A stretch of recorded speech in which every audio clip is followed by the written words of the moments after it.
Eu aprendi com os meus pais que eu tenho total direito de falar sobre política. Mesmo assim, vira e mexe me questiono se devo ou não escrever sobre aquele assunto, se eu sei ou não o suficiente sobre tal tema e se é seguro expor o que eu penso nas redes sociais e no mundo. Você já se sentiu assim, insegura? Aqui no Nós Mulheres da Periferia, todas as jornalistas têm histórias parecidas com essa para contar. E isso também acontece com as nossas fontes, as mulheres que a gente entrevista. Eu mesma já falei com várias que me dizem assim: eu não entendo muito de política. Ou, por exemplo, não sei se tenho opinião sobre isso. E algumas até perguntam assim: por que você quer mesmo me entrevistar?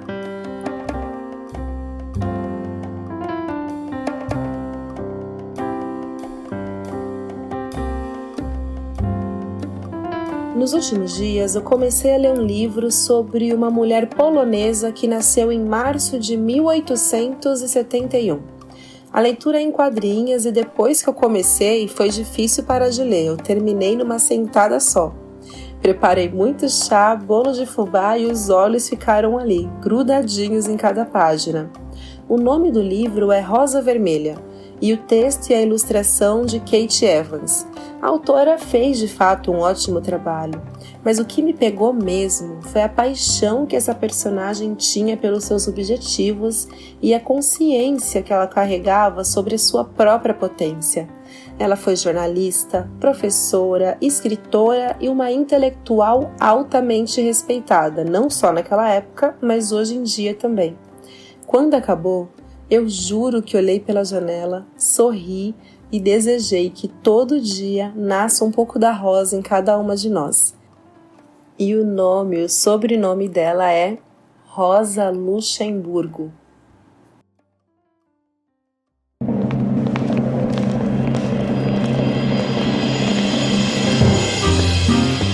Eu sou Semaia Oliveira e este é o Conversa de Portão, um podcast produzido pelo Nós Mulheres da Periferia em parceria com o UOL Plural, um projeto colaborativo do UOL com coletivos e veículos independentes. Semanalmente, nós ouvimos a história, opinião ou análise de mulheres sobre assuntos que são importantes para nós. Este é o primeiro episódio da série Feminismos, uma temporada especial do Conversa de Portão com a Fundação Rosa Luxemburgo.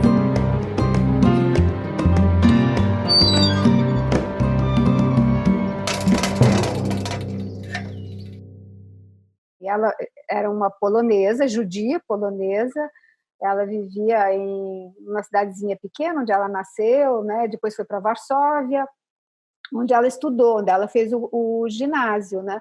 E ela entrou no ginásio feminino de Varsóvia pelo sistema de cotas para as meninas judias, né? E ela era uma excelente aluna.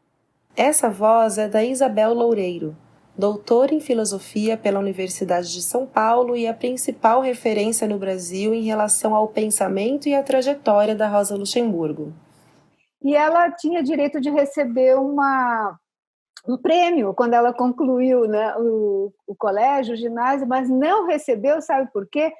Isso é a frase usada, por causa da atitude de oposição à autoridade. Ela tinha, desde criança, uma atitude de oposição à autoridade. Ela fez poemas, né, que circulavam pela cidade, nos ginásios, de oposição à autoridade. Então, era uma coisa interessante isso, né? E já no ginásio, ela se liga a um grupo de estudantes que estavam ligados ao movimento socialista e tal.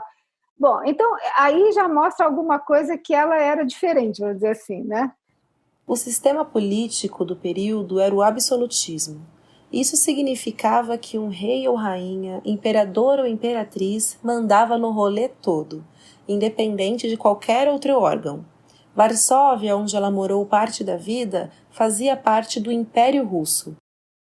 Depois ela vai para Zurique, na Suíça, para cursar a universidade, porque ela não podia fazer a universidade na Polônia russa, né? No Império Russo não é permitido às mulheres fazerem a universidade. Então, também já é uma coisa que marca com um traço diferente, ou seja, é alguém que está lutando já de muito jovem por um mundo que é diferente desse que está aí, né? Todas essas injustiças, e vai fazer a universidade para avançar na vida, não vai se conformar com aquele papel típico de mulher, como casada, dona de casa, coisa do tipo, né? Na universidade, ela aprende marxismo, né? Ela se dedica a estudar o marxismo. O que é interessante na universidade é que ela começa se matriculando em ciências naturais. Ela tem uma forte ligação com as ciências naturais, com a natureza. É uma coisa que permanece a vida toda. Depois de se formar, ela vai para Berlim. E além de mulher, judia e socialista, ela passa a ser imigrante na Alemanha durante o Império Alemão, que é formado por um parlamento masculino e altamente conservador. E falando em casamento, tá aí mais uma característica da Rosa. Ela vive paixões sem necessariamente ter uma relação tradicional para a época.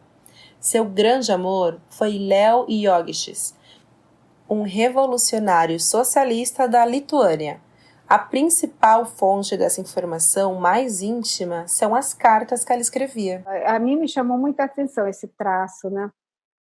Que a gente percebe à medida que vai lendo a correspondência, porque ela tem muitas cartas dela ao Leo Jogiches. Tem muitas cartas, inclusive às vezes tem mais de uma carta por dia, né? Como não tinha WhatsApp, e ela era uma escritora compulsiva de cartas, entendeu? E aí então dá para acompanhar quase como se fosse um diário. Então o que aparece na correspondência é isso, é que à medida que ela vai se tornando independente economicamente, intelectualmente, ela começa a se tornar uma mulher independente do Leo Jogiches. É isso, porque no começo ele é muito mandão em cima, ela reclama muito disso nas cartas, né? Então, eu acho um traço interessante de ver como é que aquela jovem, né, à medida que ela vai crescendo politicamente, intelectualmente, né, dentro do partido e do movimento socialista internacional, né, ela também cresce como uma mulher independente na própria relação amorosa. Dá para dizer com tranquilidade que escrever era uma das paixões da Rosa. Mas a paixão maior mesmo era construir uma sociedade mais justa, onde o acúmulo do capital não criasse abismos sociais tão grandes. E para isso, ela escrevia, escrevia e escrevia muito. Artigos e mais artigos de opinião. Editava jornais, dava aula, fazia falas públicas. Ela enfrentava os homens do seu próprio partido. E isso porque ela não tinha respeito pela autoridade.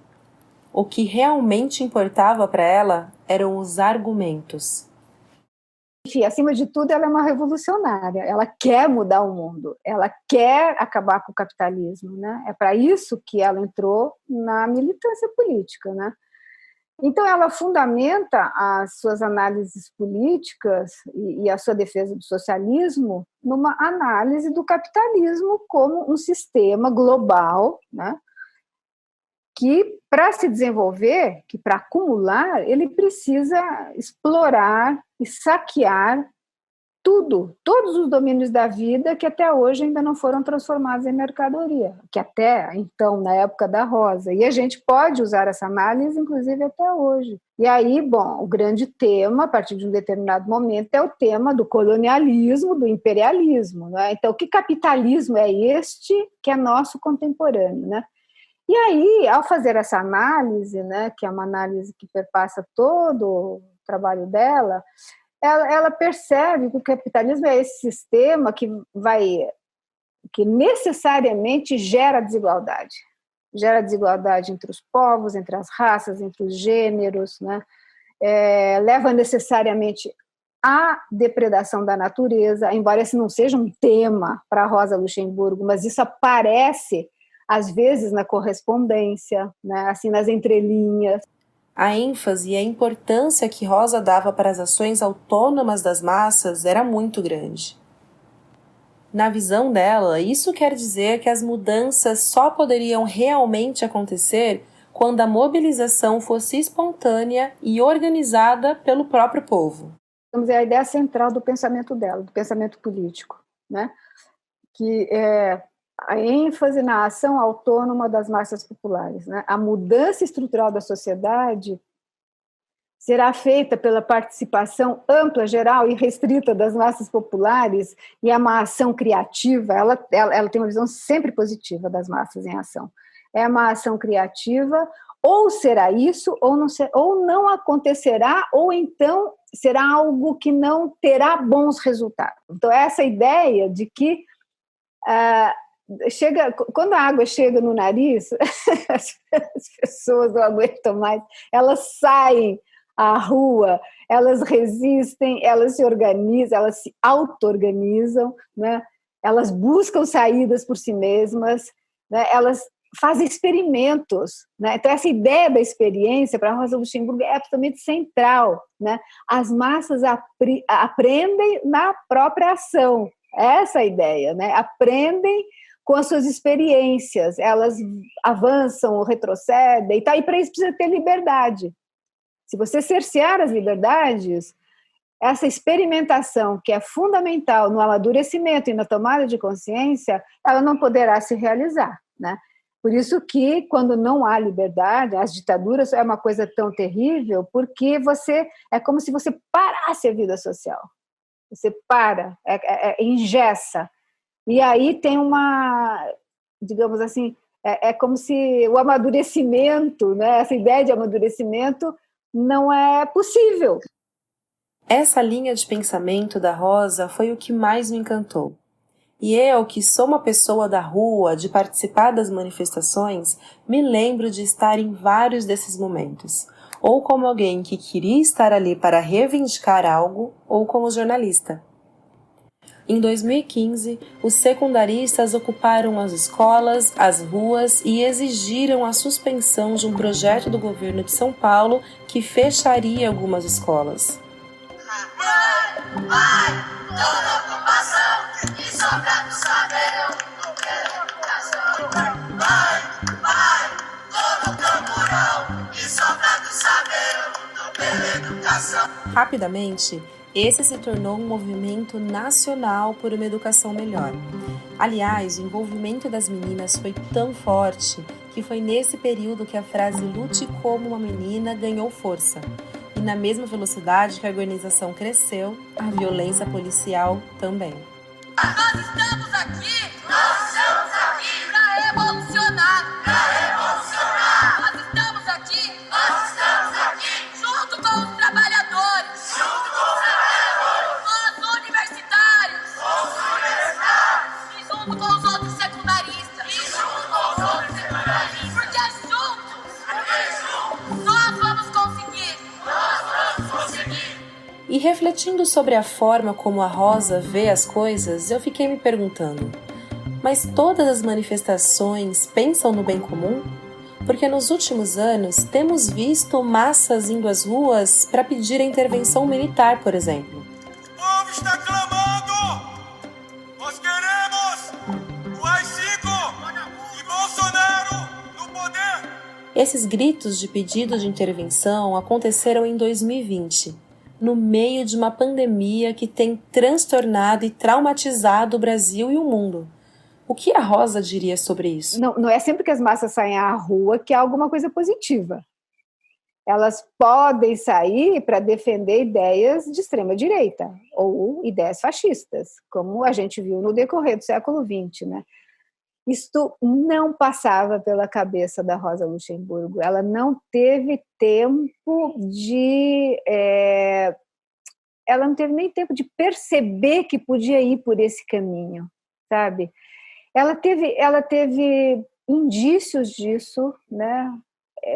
Na Primeira Guerra Mundial, que para ela foi uma coisa chocante, porque ela nunca lhe passou pela cabeça que grandes massas populares fossem à rua apoiar a guerra, a entrada da Alemanha na guerra, não só da Alemanha, todos os países que entraram em guerra, mas ela estava em Berlim na época, né? Então, nunca lhe passou pela cabeça isso, e ela ficou profundamente abalada, e a partir daí, ela faz uma espécie, quase que uma revisão do seu anterior otimismo revolucionário. É aí que ela adota a famosa palavra de ordem socialismo ou barbárie, né? Ou seja, o socialismo não é alguma coisa que está inscrito nas leis da história, que é certo, a gente vai chegar lá, é tão certo quanto o nascer do sol amanhã, nada disso, né? Isso vai depender da tomada de consciência, né? E da atuação aqui e agora das massas populares. Se elas vão pelo lado do nacionalismo, que foi o que aconteceu na Primeira Guerra Mundial, tem alguma coisa aí que nós, os socialistas, precisamos rever. Tem algo que nós não estamos entendendo. Em outubro de 2020, Artigo 19 lançou o Relatório Global da Expressão. A investigação é inédita e mostra que o Brasil está em destaque negativo. Nosso país está com a sua liberdade de expressão em restrição e a censura é ainda mais forte para as mulheres. Então, a gente está muito longe, enquanto nação, enquanto país, né, dessa ideia de liberdade, que é uma ideia de liberdade que nasce da Revolução Francesa, né, uma ideia de liberdade que muitos chamam burguesa. Por quê? Porque nós somos um país colonizado, com 380 anos de escravidão, cuja política ainda é baseada no patrimonialismo, no patriarcado, no racismo, por tudo isso. Então, a gente está muito engatinhando ainda nesta ideia, né, de liberdade plena, digamos assim. Só que do século XVIII para cá, né, o capitalismo ele andou muito. Ele andou muito e, inclusive, ele individualizou cada vez mais o indivíduo. Essa é a voz da Ana Melk, jornalista, feminista, socialista, ativista dos direitos humanos e da democratização da comunicação, além de ser uma capixaba que escolheu São Paulo. Então, o que a gente tem hoje é o pensamento da liberdade em torno desta individualização do indivíduo, sabe? E foi o neoliberalismo que fez isso, foram os últimos 50 anos de capitalismo que fizeram isso. Então, se o meu indivíduo veio primeiro, eu sou livre. Não importa se para vir primeiro o meu indivíduo eu tenha que matar de fome 100 milhões de pessoas, entendeu? Ou não importa que eu tenha que matar 280 mil de Covid, eu posso andar por aí sem máscara e tudo bem. Esta é a ideia de liberdade presente hoje na sociedade brasileira e eu acredito que ao redor do mundo. Em 2020, durante as eleições municipais, a Ana foi candidata a vereadora em São Paulo. Ela sempre acreditou na força dos partidos, mas só teve certeza mesmo da importância de se candidatar depois que Marielle Franco foi assassinada. Em 2014, quando Dilma disputava o segundo turno com Aécio, eu liguei para minha mãe no Espírito Santo, que estava em dúvida, sempre votou no PT a vida inteira, mas ela estava em dúvida se votaria no PT, na Dilma, em 2014. E eu já vinha sofrendo violência política por fazer campanha para Dilma, embora fosse do PSOL. Nas ruas, inclusive, eu morava na Vila Mariana e às vezes recebia um grito na rua, de petralha, coisas desse tipo. Nenhuma violência grave, mas essas frases, né? Enfim, não vou dizer aqui, mas que a gente sabe que existem, inclusive naquela eleição, com bastante misoginia. Então eu liguei para minha mãe e falei para minha mãe com um certo exagero para convencê-la a votar na Dilma. Mãe, se você não votar na Dilma, quem vai ganhar é esse grupo que faz isso, que me xinga, né? Que eu posso morrer, mãe. Eu virei para minha mãe e falei isso, eu posso morrer. 4 anos depois, em 2018, quando a Marielle é executada e eu estou lá em Salvador, no Fórum Social Mundial, é a minha mãe que me liga, desesperada, perguntando como eu estava, onde eu estava, e eu já estava, né, na casa onde eu estava hospedada, já não estava nem mais no fórum, estava em casa, era noite. E ela falou, uma moça parecida com você do seu partido foi morta no Rio de Janeiro. E eu falei, eu sei, foi a Marielle.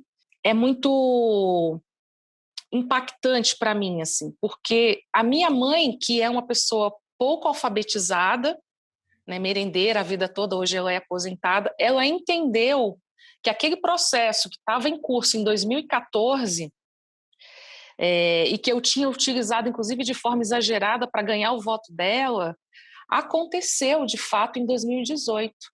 sempre uso a Angela Davis, da mulher que disputou o Panteras e disputou o partido. E aí trago Lélia Gonzalez, da mulher que disputou partido e que disputava a educação. Então, quando hoje eu estou nesse campo e fico muito feliz da trajetória e da minha construção de vida, que não pode ser só a construção individual, vir muito antes desse 1 ano e alguns meses de mandato, é porque nossos passos vêm de longe mesmo.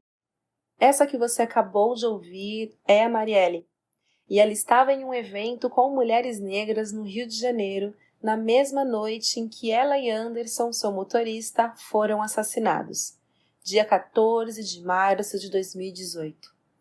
E se você ainda não ouviu, tem um episódio do Conversa de Portão muito legal sobre o caso. Vale a pena ouvir. Para Ana Melk, o aumento de mulheres negras na política institucional nos últimos anos tem sido fundamental para reconectar um elo entre sociedade, partidos políticos e a política em si. Muitas vezes eu falo mais de transformação social do que de socialismo, porque socialismo é um conceito ainda bastante abstrato, né, na cabeça da maioria da população. Então, você não chega na comunidade e fala, vamos em luta pelo socialismo e acredita que todo mundo saiba exatamente o que você está dizendo. Até porque no Brasil você teve um movimento de tentativa, né, de criminalizar o comunismo, de criminalizar o socialismo desde, né, ao longo do século XX, e principalmente durante a ditadura militar. Então, muita gente não tem ideia, muita gente não, a maioria não tem ideia do que se trata esse conceito, isso é um conceito bastante abstrato.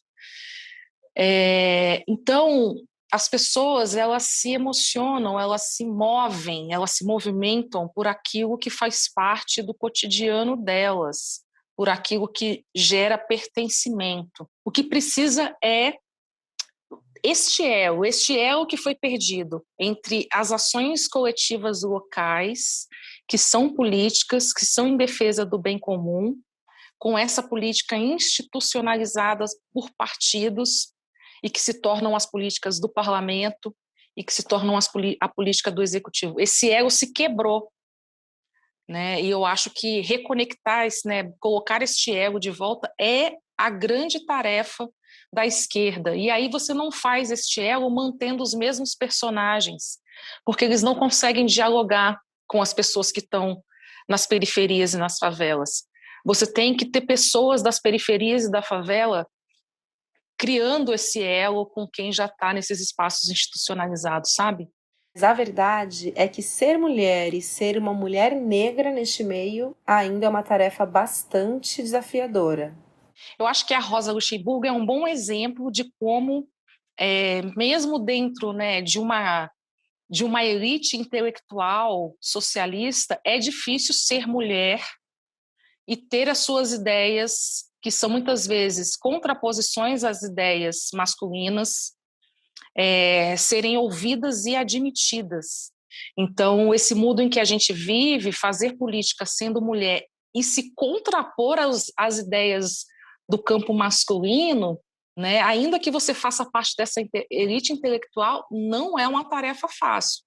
É uma tarefa de bastante coragem, né? E por que é de coragem? Porque a maioria de nós, né, e não por desmérito, mas por muitas vezes não querer se expor mesmo, acaba não entrando em determinados conflitos, sabe? Então, muitas mulheres acabam muitas vezes se silenciando, né, se calando ao invés de se contrapor, né, a uma ideia, a uma análise masculina, né, da sociedade, da conjuntura. Então isso acontece até os dias de hoje, né? A gente vive isso cotidianamente no partido, nas organizações sociais. A Rosa não se calou. Em 1912, enquanto mulheres ainda não podiam votar e nem serem votadas, o Partido Social Democrata da Alemanha conquistou a maioria das cadeiras no parlamento alemão. Mas Rosa percebeu que esses parlamentares despriorizaram as pautas socialistas. O auge foi quando apoiaram a Primeira Guerra Mundial. Por volta de 1915, Rosa funda a Liga Spartacus, mais à esquerda ainda. Pouco tempo depois, ela foi assassinada por um grupo paramilitar, que dava os primeiros indícios do nazismo. Durante toda a sua vida, Rosa foi presa e perseguida inúmeras vezes, mas também arrastou multidões com seus discursos de revolução e esperança. Não passamos por todos os aspectos da sua vida nesse episódio porque são muitos, mas só do que falamos aqui, fala se ela não é um antídoto do medo que os tempos que estamos vivendo provoca. É como ela disse, quem não se movimenta, não sente as correntes que o prendem.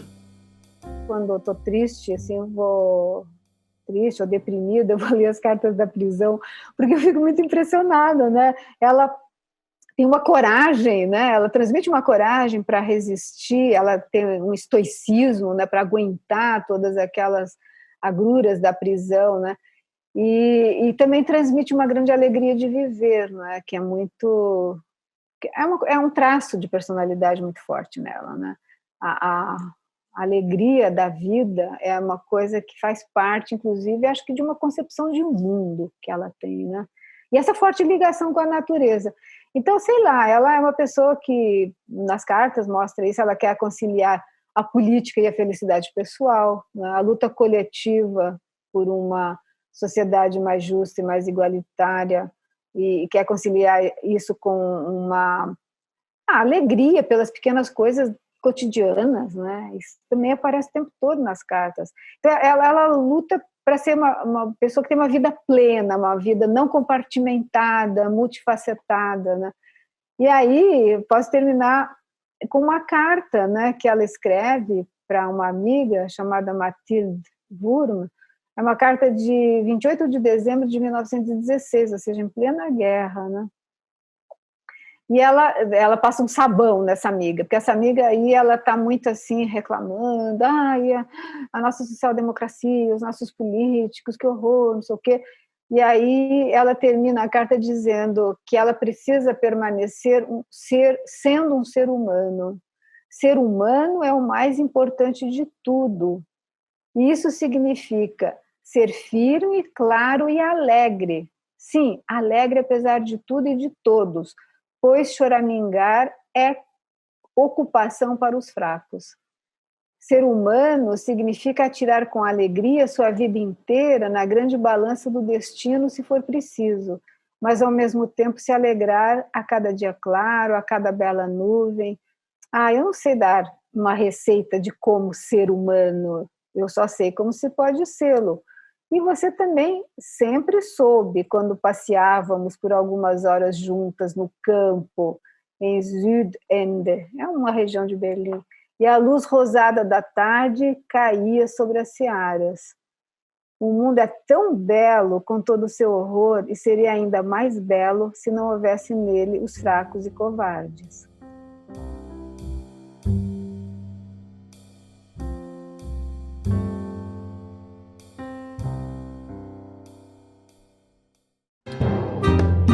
Eu sou Semaia Oliveira e este foi o Conversa de Portão, um podcast produzido pelo Nós Mulheres da Periferia em parceria com o UOL Plural, um projeto colaborativo do UOL com coletivos e veículos independentes. Semanalmente, nós ouvimos a história, opinião ou análise de mulheres sobre assuntos que são importantes para nós. Este foi o primeiro episódio da série Feminismos, uma temporada especial do Conversa de Portão com a Fundação Rosa Luxemburgo. Você pode ouvir a gente no Spotify, Deezer, Google Podcast e por WhatsApp. É só se cadastrar na nossa lista de transmissão. Este podcast foi produzido por Carol Moreno. Trilha sonora e edição por Sabrina Teixeira Novaes e Camila Borges. Neste episódio, utilizamos áudios da TV Cultura e Ponte Jornalismo. Hoje eu fico por aqui e até a nossa próxima Conversa de Portão.